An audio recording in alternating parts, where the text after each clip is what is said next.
Memang problem mendasar yang selalu menghantui kebijakan anggaran kita ya adalah dari dua sisi, dari sisi belanja bagaimana problem inefisiensi ya kemudian juga bahkan disalokasi itu terus menjadi masalah klasik kita. Jadi di sisi penerimaan ya pemerintah ya terus berupaya keras ya menarik pajak, meningkatkan tax ratio, ya masyarakat ya didorong untuk bisa berkontribusi terhadap APBN melalui pajak, tetapi di sisi belanja ketika ini tidak bisa diarahkan sesuai dengan target, tidak efektif, ini memang akhirnya banyak menjadi kemubaziran.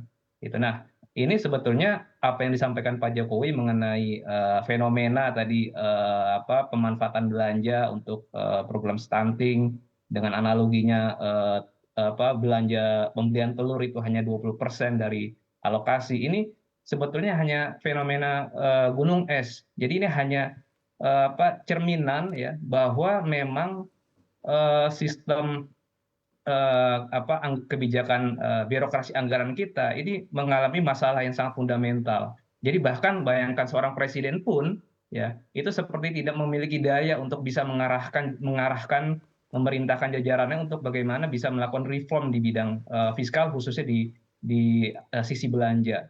Nah, ini pertama kalau kita bedah ya hal mendasarnya adalah sebetulnya eh, kita seperti tidak memiliki otoritas atau dirjen yang bisa mengarahkan, yang memastikan bahwa belanja-belanja di lintas kementerian lembaga bahkan di pemerintah daerah itu bisa satu tarikan nafas, bisa inline, bisa harmonis. Nah, ini yang terlihat, yang terasa dari kita adalah selama ini belanja itu terkesan parsial. Masing-masing sektor itu belanja dengan targetnya masing-masing, kemudian satu target misalkan masalah stunting itu pekerjaannya seperti dikerjakan masing-masing, seperti tidak ada konektivitas, seperti tidak ada harmonisasi. Nah, inilah yang menyebabkan sehingga terjadi inefisiensi.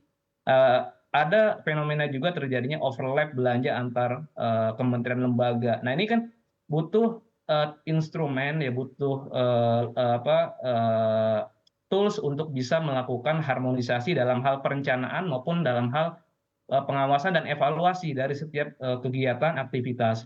Nah, kemudian yang kedua yang paling penting juga paradigma kebijakan fiskal kita selama ini memang masih berkutat di aspek orientasinya input. Jadi berapa besar nanti proyeksi pendapatan kita kemudian akan disebar ke masing-masing sektor, ke masing-masing kementerian lembaga itu akan dihabiskan untuk apa? Padahal mestinya kebijakan fiskal kita itu berbasis pada outcome gitu. Jadi eh, pemerintah terlebih dahulu yang membuat konsensus dari seluruh kementerian lembaga, targetnya itu apa, kemudian dari target dan dari outcome tadi itu akan disupport oleh masing-masing kementerian lembaga dan alokasi anggarannya berapa. Nah, inilah salah satu sebetulnya hal mendasar yang bisa memastikan anggaran kita itu alokasinya efektif.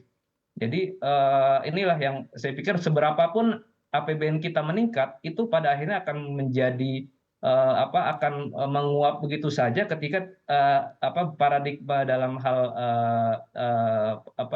kebijakan fiskalnya tidak berdasarkan outcome gitu Mbak.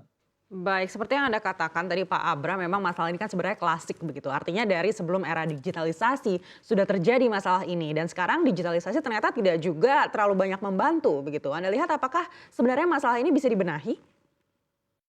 Ya, ya sebetulnya masalah ini sangat bisa dibenahi asal memang ada political will yang kuat ya, bukan hanya dari presiden tapi dalam konteks kita bicara ekosistem ekonomi politik, ekosistem politik yang mendukung. Jadi kan ketika presiden misalnya mengeluhkan adanya belanja-belanja yang tidak efisien di sektor atau di kementerian tertentu, bahkan terjadi kasus korupsi misalnya di kementerian lembaga tertentu, artinya kan ini mencerminkan bahwa memang seorang presiden pun ya tidak memiliki daya yang paripurna ya untuk bisa dalam tanda kutip cawe-cawe terhadap kebijakan anggaran di masing-masing kementerian lembaga. Ya memang kita pahami realitas kita menghadapi fenomena akomodasi politik. Artinya presiden pun juga akan berhadapan dengan kepentingan-kepentingan politik di masing-masing kementerian lembaga. Tetapi memang harus ada instrumen yang bisa memastikan belanja-belanja tadi terarah. Nah, salah satunya menurut saya adalah yang pertama memperkuat peran ya dari Bappenas.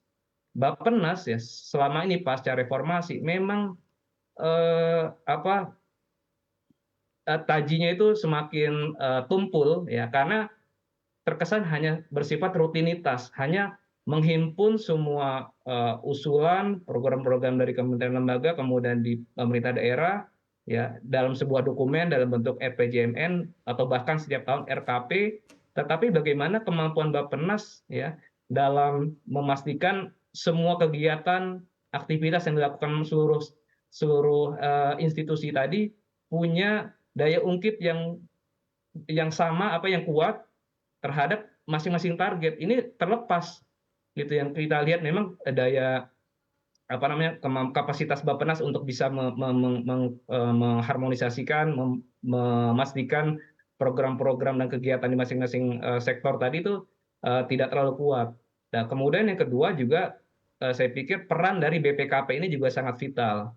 Ya BPKP sebagai apa kepanjangan tangan presiden untuk bisa melakukan evaluasi terhadap berbagai pembangunan ya program pembangunan dilakukan oleh kementerian lembaga dan juga bahkan pemerintah daerah itu mestinya juga bisa direvitalisasi, diperkuat karena hasil ya audit hasil evaluasi yang dilakukan oleh BPKP ini saya pikir sangat krusial, sangat penting, sangat bisa digunakan oleh presiden, oleh jajaran kementerian untuk melakukan evaluasi mana-mana saja program kegiatan yang memang dianggap tidak cukup efektif untuk mendukung target-target pembangunan sehingga presiden dan kementerian atau menteri itu memiliki dasar untuk dasar yang kuat untuk memutuskan apakah program atau kegiatan tertentu ini layak dilanjutkan, layak ditambah anggarannya atau memang mesti dikurangi porsi anggarannya. Tetapi tadi harus ada basis dari evaluasi. Nah, selama ini memang peran BPKP walaupun kita tahu BPKP sudah memiliki instrumen kapasitas yang kuat tetapi juga seolah tidak berdaya gitu, seolah juga tidak dianggap, tidak dipandang oleh kementerian lembaga gitu. Ini saya pikir juga dua sisi dari dalam aspek kelembagaan memang perlu penguatan yang menjadi concern dari presiden. Menarik sekali Pak Abra, kita akan bahas lebih dalam lagi usai jeda. Dialog akan kami lanjutkan sesaat lagi, tetaplah bersama kami akan kembali.